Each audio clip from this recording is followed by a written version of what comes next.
The trick in M&A is integration. Everybody thinks it's about valuing the company. You pointed out 70 some odd deals I've done. I have not had one time, not one, ever, when I have looked at a deal I did and said, man, if I'd just gotten that for 15% less, it would have been great. It's always either I would have paid 3 times that much and liked it, or I wish I never met those people.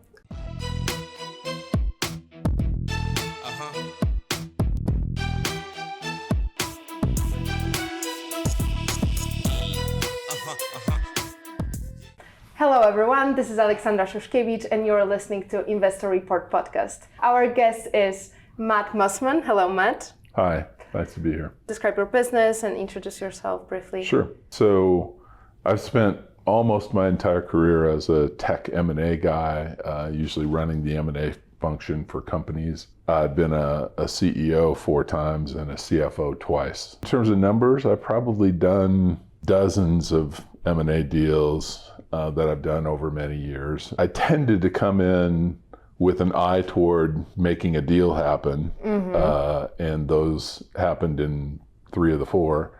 We had at least doubling growth in terms of revenue growth in every company that I was with.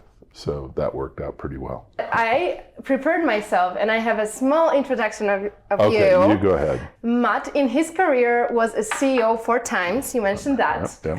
A director and senior vice president 5 times, a CFO and M&A banker for over 75 companies. So somebody counted. Yes, somebody counted.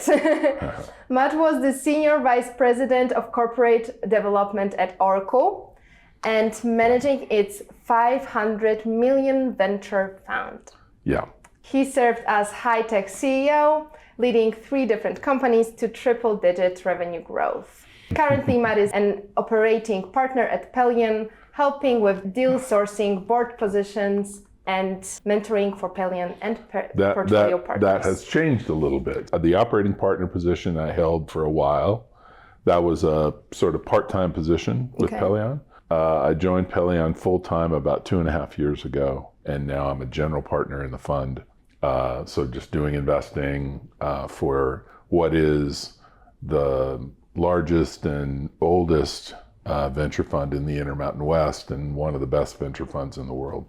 That is insane. It's great. It's awesome. You mentioned, and I obviously know that you are a very talented M&A guy. I didn't say I was talented. I just said I believe that you are. You've done a lot of M&A deals, and could you describe, though, what was the most memorable M&A deal in your carear? I have one that's fun. Okay, fun is great. I love fun. Story. And there's a little bit of a message in it, so I won't name the names because it's embarrassing to one of the companies. But I was buying a software company one time. And, we had kind of done all the math and done all the spreadsheeting. And we had determined that we were prepared to pay a number ending in 100 million, for this company. But there were some quirks about the company. And the main quirk about the company is that it was owned 100% by a guy who was the CEO of a tobacco conglomerate. Why would he have a software company? It doesn't even make any sense. And he's trying to sell it, and the reason he was trying to sell it was he's getting a divorce and he had to sort of dispose of assets in this divorce. But it's a great company and we were interested in it. And I went out to meet with this guy and we were set up to meet just me and him sitting in a room to kind of work out a deal. And I got out there and I walk into this boardroom and he's got like 20 attorneys sitting around the table with him, and it was supposed to be just me and him, and it just sort of made me mad. To be honest, I was just kind of pissed about it. Also, I had been thinking on the elevator on the way up, I had been thinking about, this guy just doesn't even want this company. And the way it kind of works in any deal is you work out what you'd be willing to pay. And then your job is to get as far underneath that as you can get, right? Yes. To buy yourself some breathing room. And so anyway, I've been thinking about, this guy just doesn't want this. He doesn't care what I. So you could put as low price. That's as you my theory basically. was. And now he's made me mad anyway. The price is even lower now. Exactly. So we start to talk, and everybody's talking, introducing themselves. This guy basically, I mean, it doesn't go exactly this way, but he basically says, okay, so what are you willing to pay? Remember, we were thinking in the hundreds of millions. Mm-hmm. He said, well, we've been thinking about this a lot, and we think we're prepared to go 20 million. And he just gets furious. He's so mad. And now there's this big hue and cry in the room, and they kick me out. They throw me out. Okay. And I go downstairs, take the elevator down, go back to my hotel. I talk to the CEO of the company, and he's like, how'd it go? And I'm like, I think I blew it. Kind of thing. And then I get a phone call, and the phone call's from them, and they say, come back. Whoa. So I go back, pick the elevator up, same 21 guys sitting in the room. And the CEO goes, okay, well, we've been thinking about it, and we think we'd be willing to take 100 million. Oh, wow. And I said, well, I don't know if y'all can't hear or something, but I said 20. And they get mad again. And they're all mad, and they throw me out again. Throw me out. Gosh. And then I'm on the elevator, and I get to the bottom, and as soon as I step off, I get a call that says, come back up, and I got back up. We did the deal for 20 million. No kidding, really? But oh my God. I think I like to tell that story because it makes me look good. Oh, yes. But the message of it really is, when did I know I had them? When did I know they would take 20? The second time you were on the... First time. The first time? When they called me back. Oh, okay, yeah. I just won. Right? That's insane. So that's kind of lesson one, is like, don't do that. But then the second piece is, you show weakness to somebody whose job it is to exploit your weakness. It can get ugly. Anyway. You have to be really tough to do that. Well, I don't know if it's tough. It's just, you have to be convinced. I was convinced that he would take it, right? You were convinced that he would take it, or you were convinced that you don't want to pay more? Oh, I would have paid more. Okay. I would have paid more. I'd have paid 100. Even if I accepted the 100, mm-hmm. we were well underneath what we were willing to pay. Yeah. So anyway, I think that's a fun story. Okay, no, I love it. And that's a successful story. I love that. Yeah. But could you tell me about unsuccessful story, something that went really bad? Yeah. And there were some lessons learned, and you could, use those lessons to prepare for other deals. Yeah. So when I first got into doing tech mergers and acquisitions, there weren't actually that many people who did it for a living, mm-hmm. Back then. You can see by the gray in my beard, I've been around tech for a long time. To begin with, I was doing this before, there was such a thing as the internet, but not really. In the sense that nobody actually used it. Yeah. So that's how far back it goes, and oh, come on, you're still young. Yeah, at heart. And then, so when I started doing it, there really wasn't anybody doing it, hardly. The first one I ever did was an utter disaster. Okay. So tell me about it. I was working with a software company. This company was called Central Point Software. And Central Point was a surprisingly large company. You don't hear about it, but it was a great company. Mm-hmm. We had a product called PC Tools that was used a lot by people. And we're trying to grow the company and grow the company by acquisition. And so I go out to do this. The first one I do, I think I just didn't thoroughly do the diligence on it. So we buy this company. It wasn't expensive. I think it was $5 million, that we bought the company for. It's very relative, though. Yeah. Oh, well, exactly. For us, it was, first of all, it was our first acquisition, so it mattered. Yes. And, for us as a company, a substantial amount of money. I go and do it, and we do the deal, complete the deal, and several things happen. The first is the product doesn't integrate well with our product, which was just disastrous. And we can talk about that later, about why it matters. Didn't integrate well with our product, so okay, that's a bummer. And then there were a whole series of HR-related things that were wrong with the company. The company was a couple of Scientologists who, and I don't have anything against them, but they were running the company that way. They were putting their employees through these interviews that were sort of religious in nature, and and there was a bunch of lawsuits that were hanging over it. And so it was just a disaster in every way. What did you do? How did it end up? We didn't do very well with that deal. I mean, I don't even remember, honestly, I don't even remember the name of the product now because we didn't end up incorporating it in, we didn't do it. Fortunately, we later did a bunch of deals that were really, really, really good. So they made up for it, but the first one was just awful. So do you think that it was like your fault, company's fault? Like whose fault was that? I think it was, honestly, I think it was purely mine.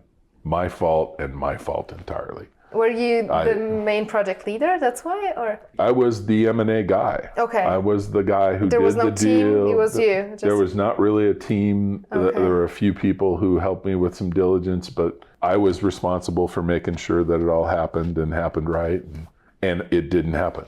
Well, that was still your first deal, so I guess. Well, I'm not trying to minimize it. I did a really bad job on that, We all have stuff like that. Yeah, we do. Stories like that. You mentioned due diligence. What didn't you do back then? In many ways, diligence is a process of trying to uncover in many ways legal problems. Like you're doing diligence trying to say, what is there in this that could come back and bite me later?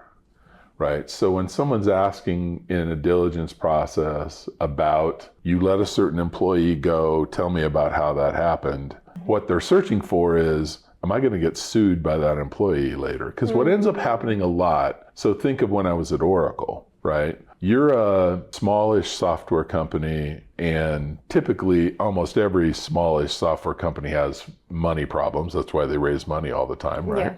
An employee has a nagging belief that they were wronged in some way, right? Mm-hmm. But they don't bother to sue the company because they know this company doesn't have any money, right? Now when the company gets bought by Oracle, every lawsuit that could theoretically happen comes out of the woodwork all of a sudden. And there are ways to structure deals to handle that, but you mostly just want to avoid it if you can help it. And so the diligence process is part that, and then part it's the process of determining how quickly, once we buy this company, can we begin to benefit from what this company does. So in this case that I just described, I blew it on the legal part, and I blew it on the, how fast can we integrate this product part. Mm-hmm. So those are kind of the two key things. There are some other things in there as well, some accounting things. But fundamentally, you're trying to keep from getting sued and be able to use this product as fast as you can. So those are the key things for due diligence. What are the key challenges in due diligence? Well, uncovering those things. The company will do everything they can if they've got problems to try and hide those problems. You have to try and dig in and figure out what might be going amiss. They'll overstate the technology is better than it actually is. At the major companies I worked for, you'd have a team of people who would go in and do diligence. You have somebody who's going to do the accounting diligence, someone who's going to do the technical diligence, someone who's going to do the legal diligence. So you have this team of people. Okay. We'd have a meeting ahead of time, and what I would tell them in the meeting every time is, look, every good thing there is to find out about this company, we already know, right? Because they came in and told us all the good stuff, right? There's no good thing that we're going to find. Nobody's going to end up going, oh, wow, there's this thing that they didn't mention. Yeah. Never happens. So all that's going to happen from here forward is we're going to find out bad stuff.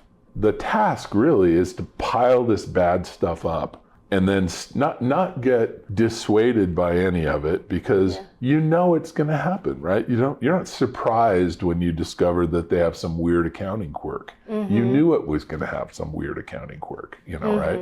And so you just kind of pile it up and then you step back from it and look at the pile and go, okay, is this handleable? Is this set of things we found out that were bad, is it too bad? Should we run away from this deal? Or is this, workable in some way?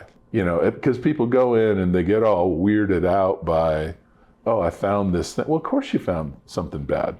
Yeah. You were looking for something bad, and there's bad things to find. What do you expect? That's good that you found something. What do you expect? Right. So that's really diligence in a nutshell is knowing that you're going to find a bunch of bad things, but not getting yourself sideways about that because you knew it going in, but then being able to sort of coldly and rationally, assess how bad is this. So how far you should go with your team? Right. Because you could be digging and digging for years. Oh, yeah. You can dig forever. And that is part of it. Part of it is sort of deciding what's worth chasing and what's just sort of like, well, we'll figure that out.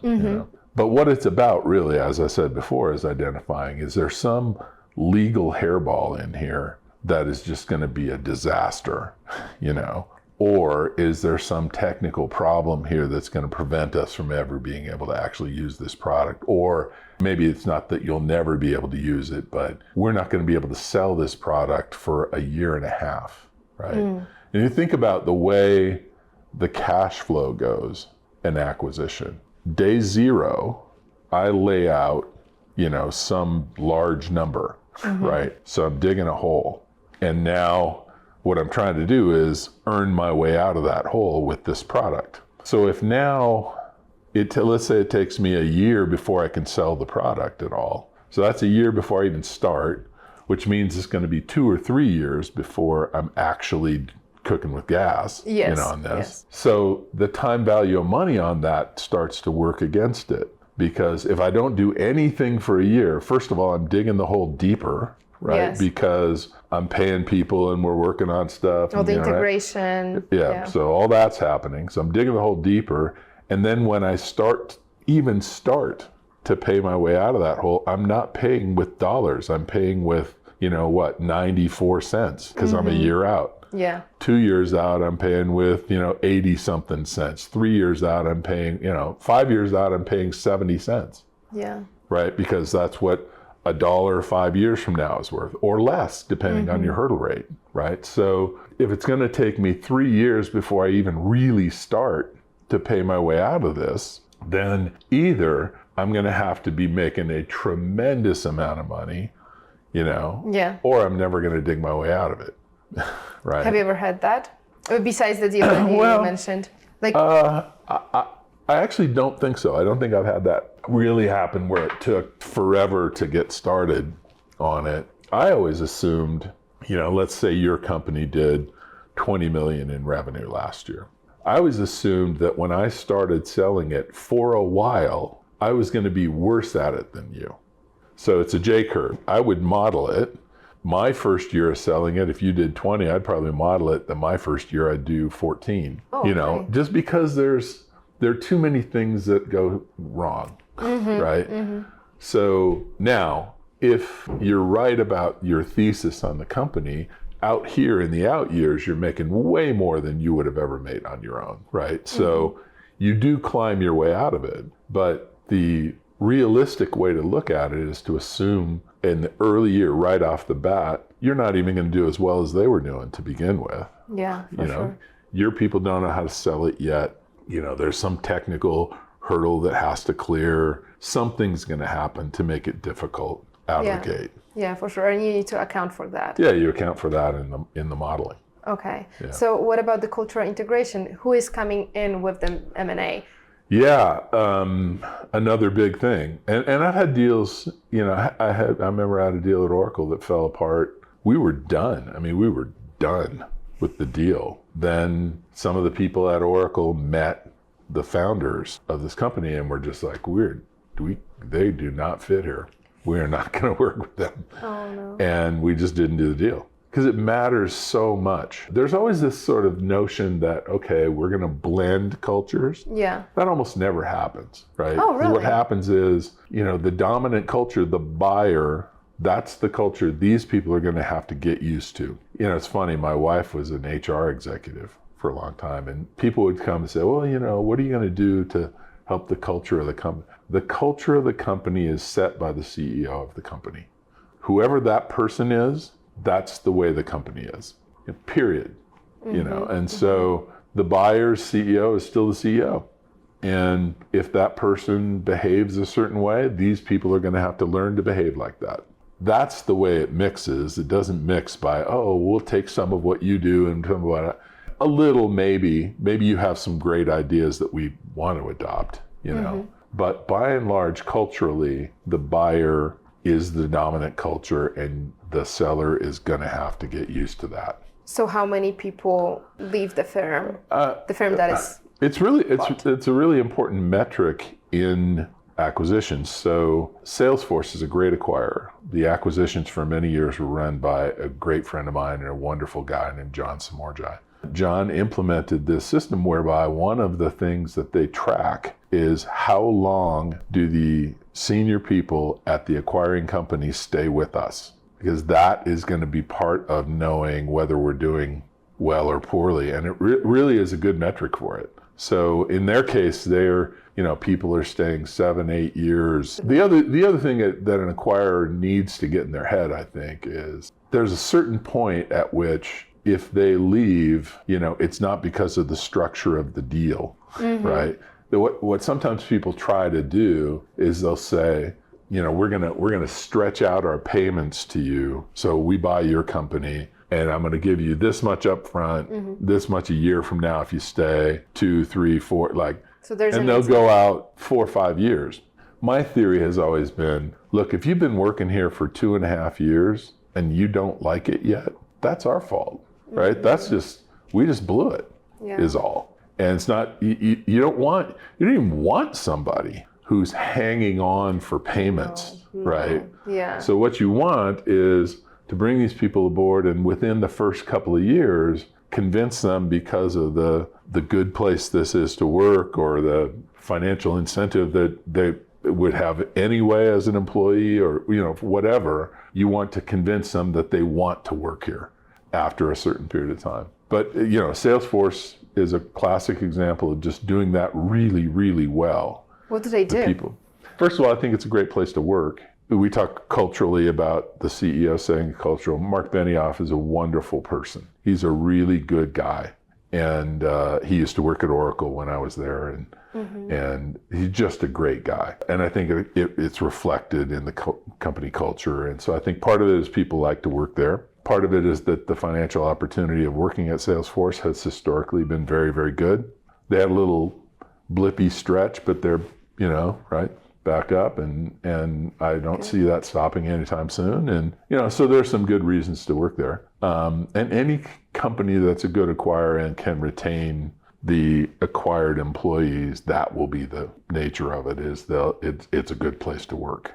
So do you think that employees are the core driver for the integration to be successful? And besides the product, obviously the product needs to be. Yeah, maybe it's unique to tech. I don't know. I haven't really spent much time thinking about other industries, but certainly in tech, that's really what you're buying. If you came to me and said, hey, I want to sell you my source code, what would I give you for the source code just by itself? I would maybe take you out to lunch. It's just not it's not useful without the employees who created it in the first place. And so it becomes a really critical part of it. Now, that won't be the case for every employee of the acquired company. So, let's say you have, when I was at Oracle, say you have 4 attorneys working for you. Well, I have a floor full of attorneys at Oracle. We don't need more attorneys. Not everybody will be somebody we have to keep, but the key people, and typically that's going to be engineers where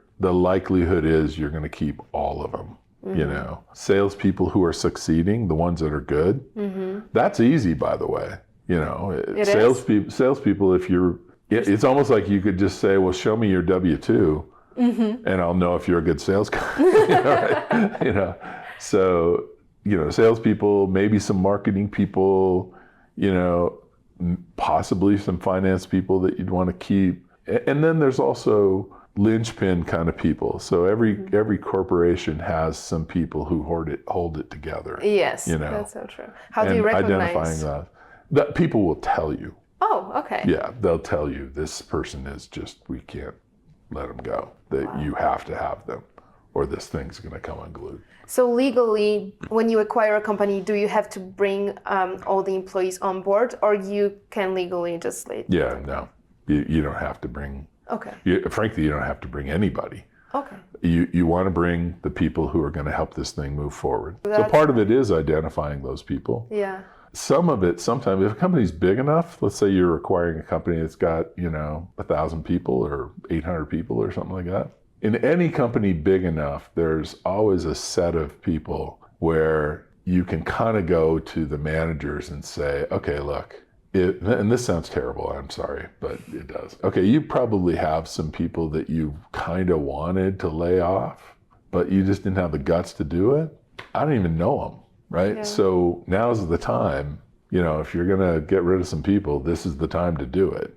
Every time managers will say, okay, I'll give you like 4 people that frankly, I don't really need them, but there's usually some loss of employment in an acquisition. Not always, but usually some, because there's some overlap. There's some, like I said, there's this set of people that probably should have been laid off anyway, kind of thing. And then, when there's extensive overlap between, I've already got a bunch of these people doing this job already, I don't need more.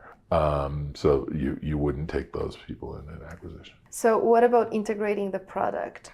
How you approach that? Yeah, well, some of that will have to do with your thesis ahead of time, about why you're bringing the product on, who's going to own it, once it's brought in. And then some of it will just have to do with the structure of what the product is. So you could buy a product that's written in a language your engineers don't use, right? And now that's going to be difficult to integrate. Or it's on a database schema that's different. And okay, what are we going to do about that? So there's a set of just sort of technical things that can get in the way of being able to integrate this rather directly. Some of it will have to do with APIs and, is this something that we can quickly and easily move into our product line? And some of it just is, does it make sense for us to own this kind of a product? We have an example here in Utah that was just baffling to me when it happened. It was many years ago, 1994, I think it was. Whoa, okay. I said 94 and you said, whoa. Sorry, I am 99, that's why I was not even born yet, so that's why I said whoa. So there were 2 companies here in Utah, and they were 2 of the most important tech companies in the world at the time. So Novell and WordPerfect. It's hard to overstate how big a deal these 2 companies were. Like, honestly, at the time, if you had said, name the 10 most important tech companies in the world, those 2 would have both been on it. They merged. Novell did networking software. WordPerfect made office software. And they were dabbling in some email-y kind of things. They had a product called GroupWise that was really good. But as a merger, it just didn't make any sense, that these 2 companies were merging. And it ended up not being very rational. That deal unwound really 2 years later is all. In many ways, the death knell of both of those companies. Like, neither one of them is a WordPerfect barely even exists. I mean, and Novell kind of exists, I don't want to offend somebody who works for Novell. I'm sorry. But it certainly isn't what it was. And it's partly as a result of this almost unfathomable acquisition where I remember, as an M&A guy at the time, looking at it and just going, what are they doing? Why would they do that? You should have called them, like, hey, as if this is wrong. Yes, they wouldn't want to listen to me. So some of it can be technical. Some of it can just be as the strategy. Does that make any sense? But that should be discovered in due diligence process, right? Well, it probably before that. Like in that one, the issue was the thesis itself. Why am I doing this deal in the first place? I tell my kids all the time, if you can clearly and accurately and incisively state the question, then you're about 3/4 of the way to the answer, right? That's true. And the same thing happens in acquisitions is if you have the thesis right, why am I doing this? If that makes sense, you're about halfway to having a good acquisition. There are some things that can go wrong, right? But you're most of the way there if the thesis makes sense. And you believe in the answers. Well, you have to believe of course you have to believe in the answer, but the answer also has to be right. You have to have a good reason for wanting to do this in the first place.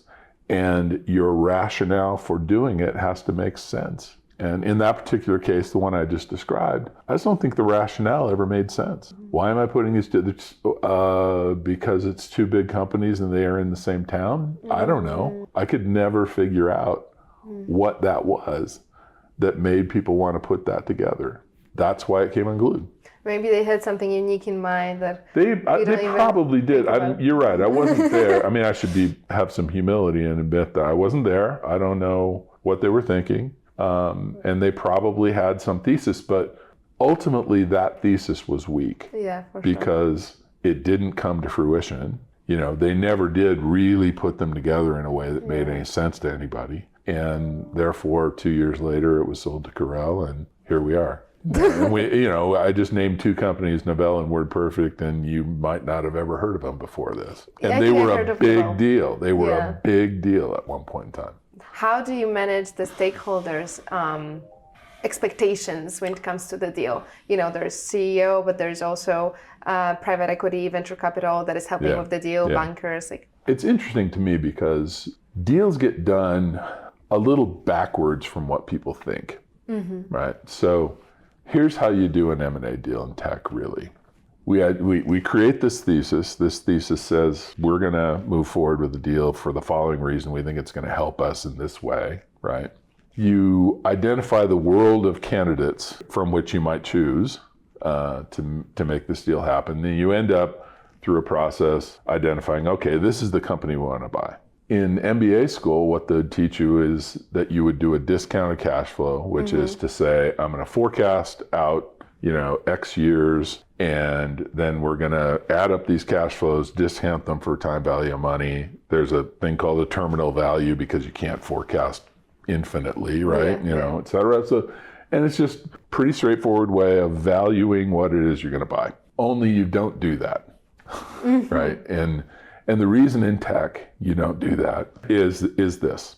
We mentioned earlier I was CEO of 4 software companies. If you had come to me at any point in time and said, okay, what are your revenues going to be this year? I'd have come pretty close to this year's revenues. What are they going to be next year? Okay, I can get in the ballpark. 2 years from now, 3 years from now, 4 years. You want to talk about 3 years from today? I am guessing.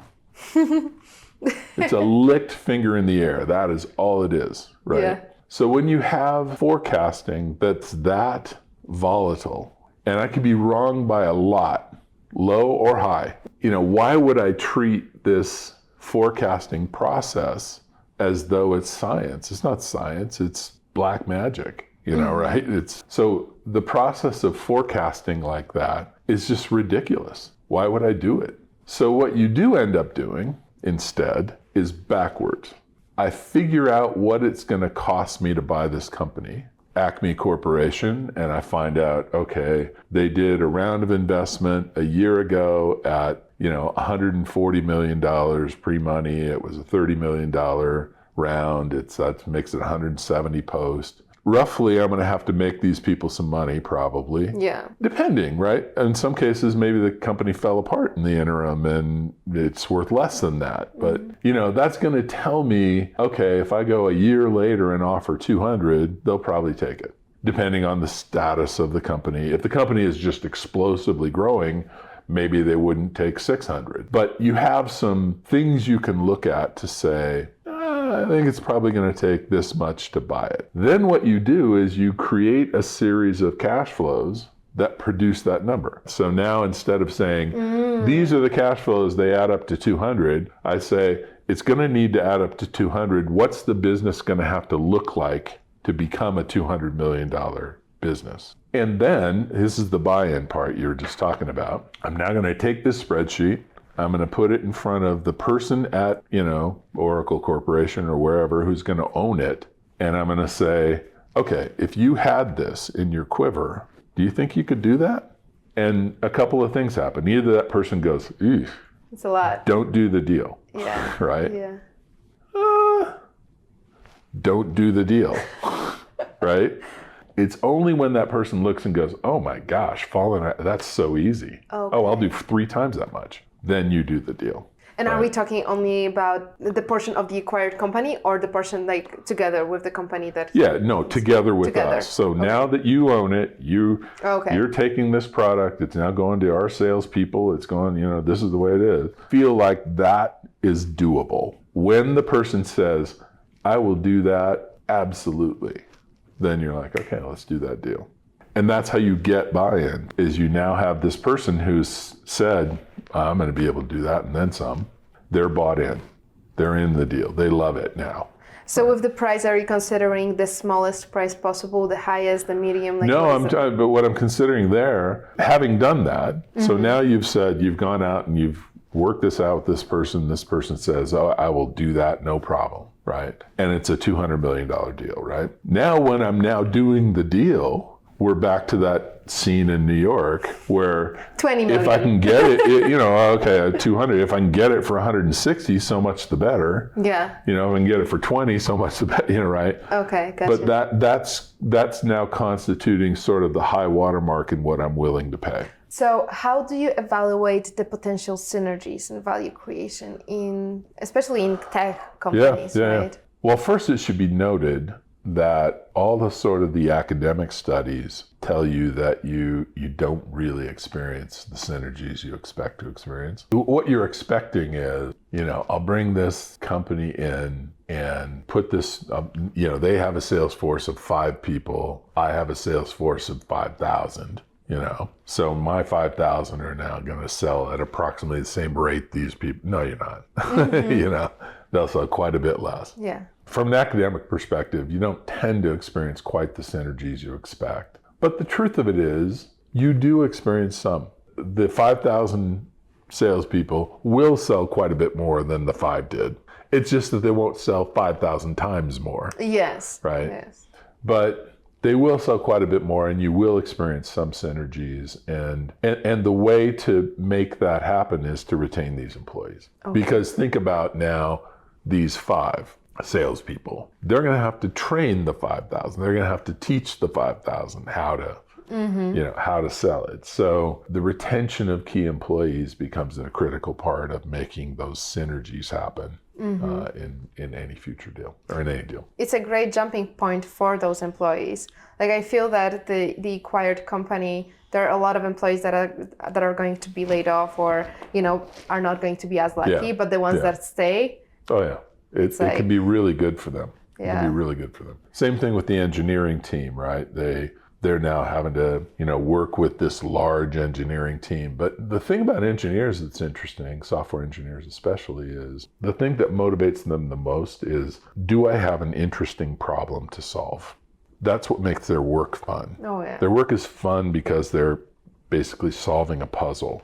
And now that I'm part of a bigger company, the size of my problem can expand, and the size of what I might be able to consider can expand, and everything kind of it can be, if it's the right kind of acquisition, it can be so much more fun for them. And so that happens, I think, in an acquisition as well. So when you were doing M&A deals, were you also an investor in some, like your personal finance?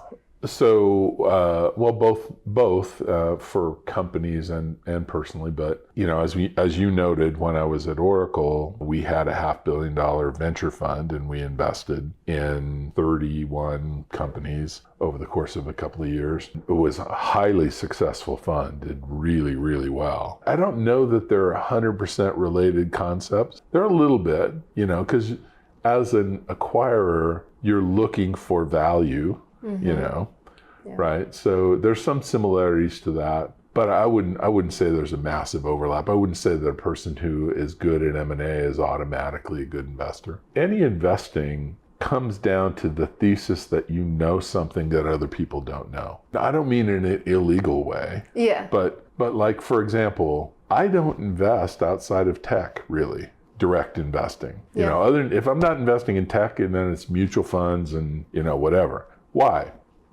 Because I know things about tech, and if we were to walk outside and talk to somebody on the street, the likelihood that I know more than them about anything in software is really high.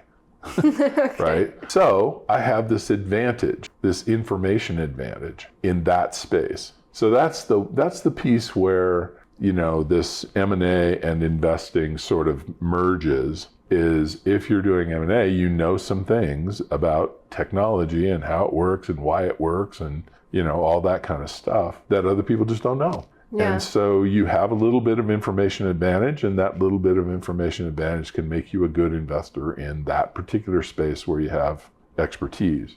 The hard part for people, I think, is I always tell people that I'm kind of an idiot savant, where I know some things about a certain limited, category, and then when you get outside of that category, I'm just as dumb as anybody else. Right? But Okay. and the hard part is having the humility, I think, to admit, Yeah. outside of this, I'm not special. But here There's just, it's this big, right? But in that, I'm really good, and then I'm just normal outside of that, which is why you don't go crazy investing in. I wouldn't invest in grocery stores. No. I don't know anything about it. Were you thinking about trying to specialize in something else, or just like experiencing some new companies, new deals, just to learn, just to get some more experience in other Well, I could learn about it. I wouldn't invest in them, but I don't want to lose money at it. Yeah. But I might learn about them, yes. How to get to your point where you're so specialized and so experienced in that small thing, but it's quite extensive as well. Yeah, It's technology. yeah. First of all, it takes, I'm an old man, so it takes some time. You are not. But it's actually, I see this a lot where people want to shortcut it. Like there's some easy, quick way to know a lot about, certain topics. And there really isn't. It just takes time. You're around it long enough, you do some pattern matching. You start to see, oh, that works all the time and that doesn't. And classic example of this would be every year someone declares it the year of X. This is the year of, and pick a technology, right? Yeah. Not every time, but most of the time they turn out to be wrong. It isn't the year of X, it's the year of something else, Okay. And it just takes some having watched that happen over and over and over again to have sort of the equanimity to stand back from it and go, yeah, maybe. Well, what is the example, like when you experience something like that?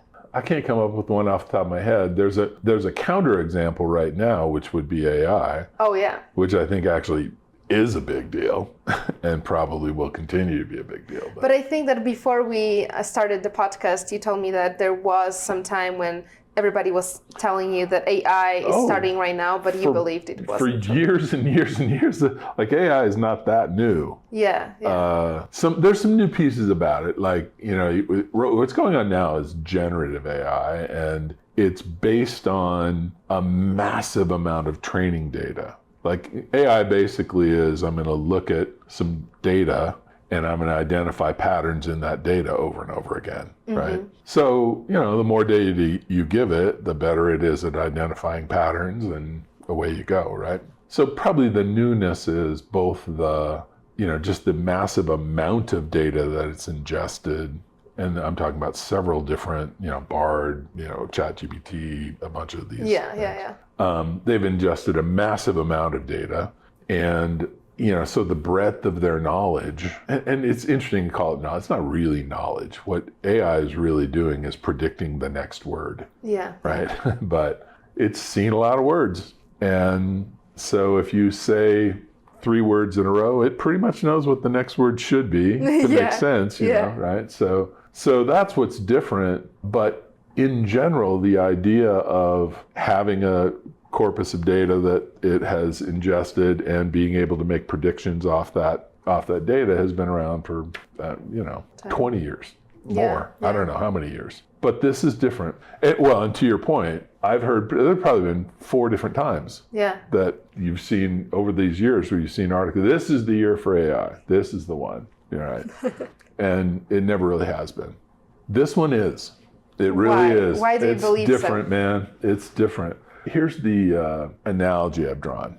The internet was around for quite a while before anybody really knew about it. It was being used in academia and a few other small places, but it wasn't really, no human people weren't using it very much, you know. What came around finally was a browser.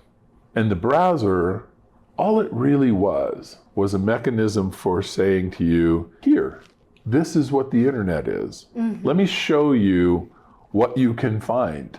So it's browsers and search and things like that coming together. Early on, it was things like AOL and Yahoo and you know, stuff like that. And then it got better and better as we went forward. But early on, it was just like, oh, you'd be surprised at what's out there. Here it is. Here's what's out there. So generative AI is taking AI and saying to normal humans, here you go. Here's what you can do. Here's what it is, right? And it's sort of opened it up for people. And so now you're seeing 1,000 ways for people to use what AI can do. And more people are seeing, oh, I could do X with it. I could do Y with it. This is what I could, you know, right? Yeah. And they can solve for problems they have. And my sense is that this is the way we're going to interact with apps, for example. Okay, what do you mean?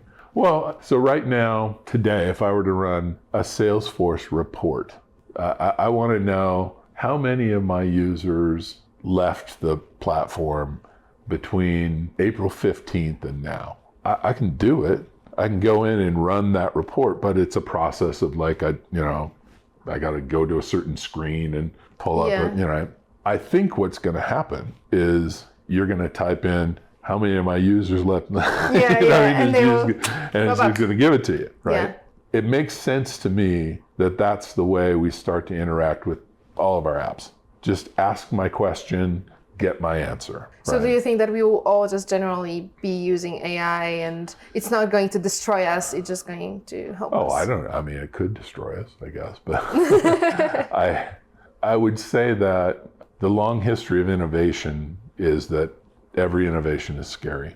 Every innovation is going to end human, you know, jobs are going to go away, everything's, you know, all this kind of stuff. And this goes back to steam engines and cars and trains and you know, name it. Whatever you name it, it's always going to be the end, you know, and it's going to be bad things that are going to happen because it's different and new. And it tends to expand human progress. What I would say, and I don't know enough about it to be the king of opining on this topic, but in general, I would say the likelihood of it being on balance a really good thing for humans is really high. The likelihood that it goes way sideways exists, but it's low. Okay. You know? Yeah. And likelier than not, we move forward into a wonderful new world where we interact with apps in that way, and hopefully as well. And the good news is, if it generates the end of the world, I'm an old man anyway. This is your problem. This is not my problem. Love it. I'm almost out. Yeah. I'm almost out anyway. So. This is your problem too, and your kids' problem. It is my kids' problem. It is my kids' problem. Yeah. But it's, whatever. You know, if the robots come for us, I've had a good go. Thank you. You'll be like, kill her first. Yes, I mean, start there. So how would you say we could use AI in M&A deals? In M&A deals? Mm-hmm. Is there any way to use it right now? Sure. You know, there's a lot of data to ingest in any M&A deal. I remember. Oh, yeah, for sure. I remember one time I was on a vacation. I was with my family on spring break in Jamaica. My kids were watching TV, and I was so angry with them for watching TV. And I walked in, and the news is on, and they're talking about how Oracle is going to buy Apple. Whoa. Right. And we hadn't been talking about that before I left. So I wasn't sure it was true in the first place. But in the second place, what I did the rest of the vacation is I just started imagining the stack of documents that I was going to have to read, you know, and go through to do a deal like that, you know. And it would have been, you know, as high as your door of just documents that I would have had to go through. But me or somebody looking for some defaults, some problems, and you know, doing the diligence, right? That's the thing about diligence. Back to that. You know, you can't shortcut it. Like, you can't say, well, I'm just not going to read that contract. I'm just not going to read it. because something could be in that contract that's really bad. So a classic example would be, can I just ingest all these documents, tell AI, tell the chat bot to look for certain things. Here's what I want you to look for. Read through that. That would be fantastic. If you add up all the contracts I've read over the years, I have lost years of my life.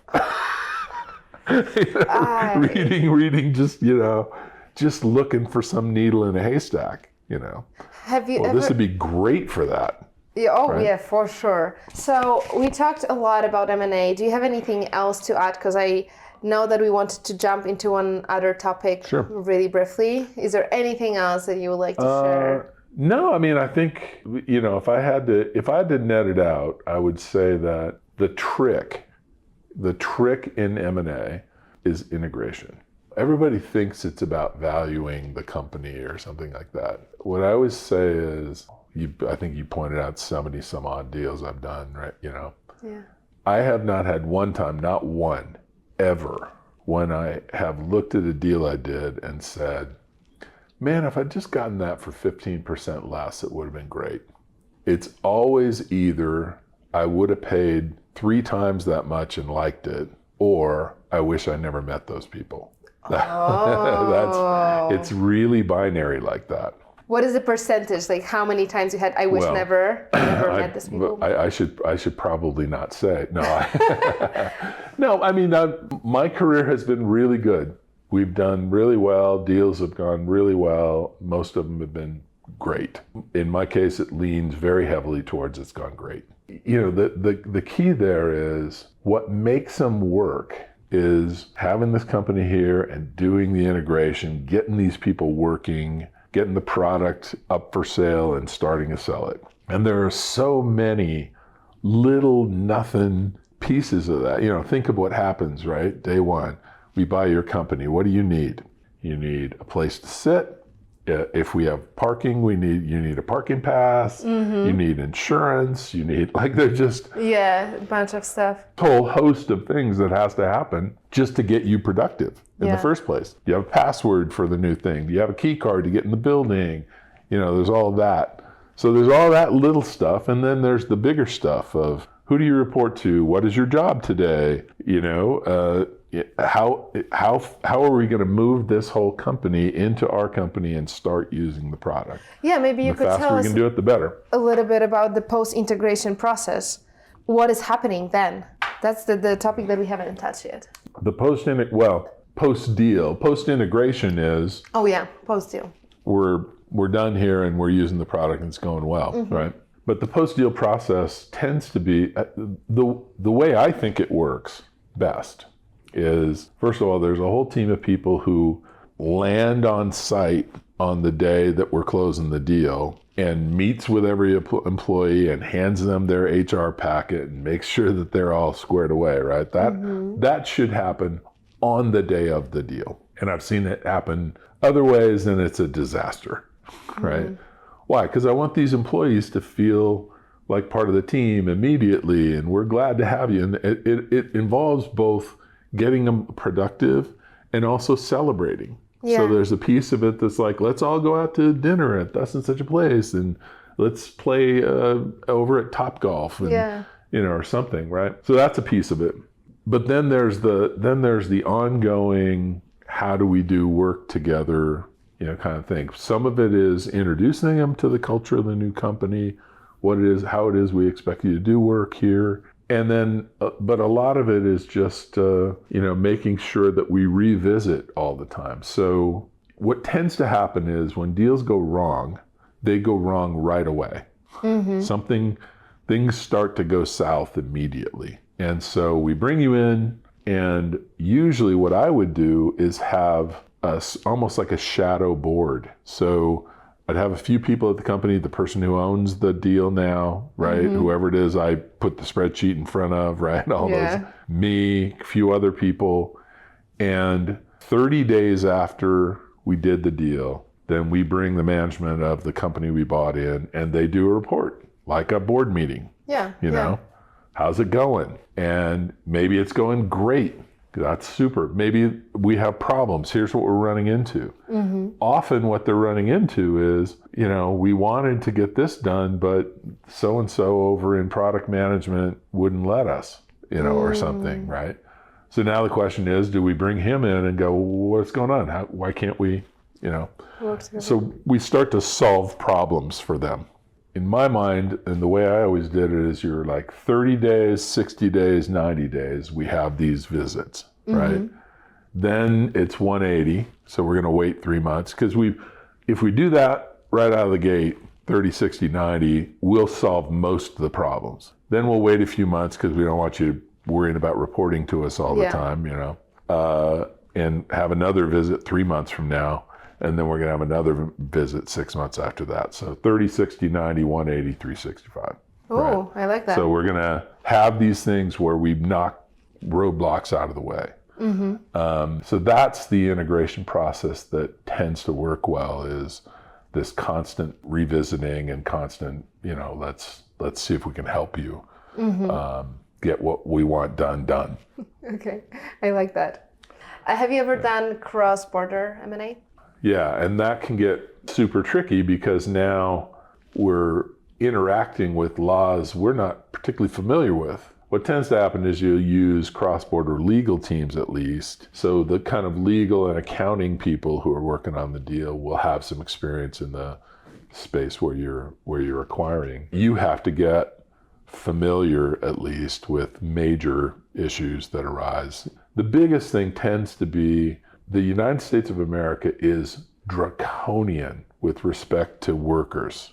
We just have no protections for workers at all. And then there are other countries who err dramatically to the other side. I don't know what the laws in France are like now, for example, but when I was at Oracle, it was the case that if you bought a company in France and you wanted to lay some people off, for example, whether they deserved it or didn't, you were going to owe, I think it was 2 years of severance for these people. Okay, well, work in France now. Yeah. No, I had a plan once where I was like, okay, when I get towards the end of my career, what I'm going to do is go to France, get laid off, and then just Yes.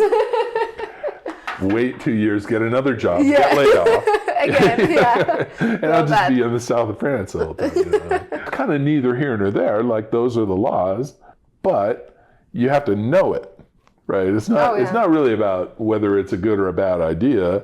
It's just you have to know it going in, and so just know that, if you were thinking that you were going to save some money out here by blah blah, it's not going to happen in that country. And I'm going to tell you another thing that's sort of. Some of it can be cultural too. I can't remember if we looked at doing a deal or bought this company. I don't remember. But I was looking at a deal in Torino in Italy. We had an office about 40 minutes from Torino, Oracle did. And I was just like, well, they'll go to the office. Only in Italy, they just don't do that. They're not going to go that far. Oh, okay. It's too far. Yeah. I shouldn't say in Italy. I should say this company. This company. These people weren't going to commute like that. That just were not going to do it. And I think we didn't do it. I think we ended up just saying, well, I can't do the deal then. Wow. Kind of a thing. So there are some, there's also some cultural things that can come into play. And, at Oracle headquarters, there's like whatever number of tens of thousands of employees working there, and like 6 of them live closer than 40 minutes. And that's close. with the traffic, So it's just like, we're just like, well, whatever, go, we should do it. Yeah. And they were like, nah, not in a million years. Wow. Not doing it. Wow. Right? So there's some cultural piece of it too. Like, was the CEO on board as well? The person that was selling the company? Was, was like, no. On board. Wow. Everybody's on board. We're ready to do it. But it just ended up being not doable because of this cultural thing. They're just not going to. Now, that may have changed a little bit nowadays because, maybe they'd zoom in or something like that. Yeah. It depends on your opinion about that. But back then, it was, no, you have to go into the office. And if you're not going to go into the office, I don't know why we would do this deal. I'm kind of the opinion that if you can get your work done from the back of a surfboard, I don't care. As long as your work's getting done, I don't care where you do it. That's so true. I believe that. I think there is some, though, benefit to gathering, at least periodically. Yeah. There is some benefit to that. So I don't think purely remote work is automatically a good idea, but in the main, if you're getting it done, I don't care where you got it done. Yeah, that's so true. I love when there's like 2 days in, 3 days out, or even like 1 day out. Yeah, perfect. It's always so I think nice. so too. So maybe we'll ask one question when it comes to technology. Okay. And then if we get a lot of comments, a lot of likes under this video, maybe Matt will agree to meet up with us again sometime in the future and answer we live in the same town. Yes, I know. But I don't know if you like the conversation, so just making sure. You guys need to bring a lot of likes and a lot of comments so that he can agree to revisit and answer some technological questions, investment questions. All right. So you're investing in technologies right now. Yes. Many different kind of technologies. Yes. What is your advice for entrepreneurs when they stand in front of PE firm or venture capital firm and they are thinking about getting investment? Yeah. What is the Tell advice? me a story. Okay. Tell me a story. Here's why.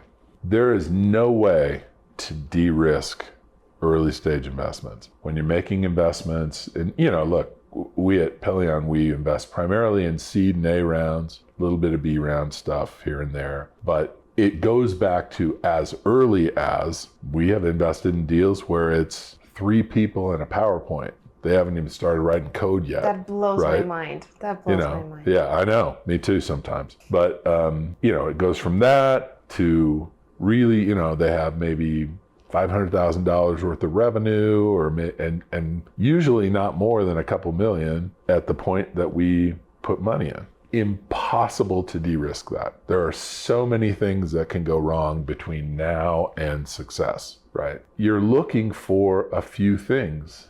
And one of them is, do you have a reason to keep going when this gets hard? So I love to hear somebody tell me why they're doing this. What is a good reason? It's a problem I've been thinking about for years. Okay. know, and I think I've finally come up with the solution, and this is what we're building. We're building the solution to this problem that has just been bugging me, for years. What's a bad reason is I think I can make a lot of money at this. Okay. Because there are 1,000 ways to make money. This doesn't have to be the only way, right? That's so true. What matters is that you have a mission. You have a reason to want to do this that just drives you nuts, and you will not stop until you've solved this problem. And those are the kinds of deals that we tend to make money on. That de-risks a lot of things. It means you're not going to quit. It means, when things get hard, you're going to gather people around you and work on it. So that's a piece of it. The best ones are stuff where it's like, I've been thinking about this since I was 12. Okay. Right? Yeah. Another one would just be, I heard a pitch recently where somebody just basically told us the kind of person they are. This person told us about some events, things they did in high school. And it gave us a vision that this is just a person who is dogged and doesn't let go. And, this is just who this person is. So ultimately, in early stages, it is a lot about, who am I investing in? Who is this person? And that is a great indicator, a leading indicator for a lot of good things in a company. Help me understand why you care about this. Yeah. And away we go. What if somebody lies to you? Like they are really excited about the project, but in reality. Yeah, it's hard to lie about enthusiasm. That's true. It really is hard. And then it's also a function of, your history will tell you something about that too. You can see a sort of history of success with a person, not necessarily in founding a company, but they've just been a person who has gotten this stuff done before. Yeah. I do this when we interview people straight out of college. it feels to them like they don't have a resume. I don't have a resume because I just graduated from college. No, you have a resume. You just went to college. Yeah. And the question is, you had a job to do. How did you do at the job that you were given to do?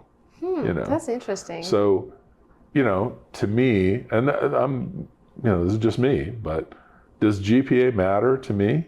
Yes. Yes, it matters. Why does it matter? Because it tells me that you either did or didn't succeed at the job you had in front of you, right? Mm-hmm. And there are some caveats to that. You played football for the Utes, or whatever. Okay, well, that's a job in itself. Like, that takes a long time. I don't need you to have the same GPA as somebody who wasn't even working or doing anything, right? But, for sure.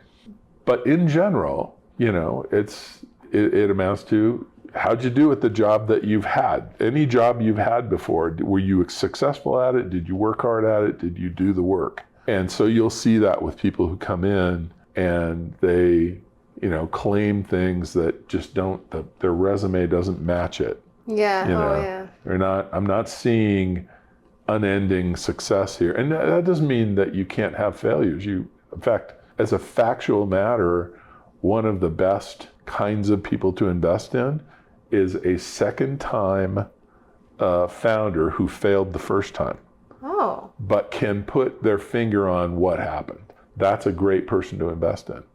So anyway, that's a long answer to the question of how would I de-risk it? Essentially is you de-risk it by listening to a story, hearing why are you doing what you're doing, and getting sold on that.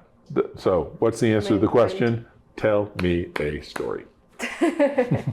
Awesome. Thank you so much for telling us a story. Happy to do it. It was great to host you, and I hope that we will do it again.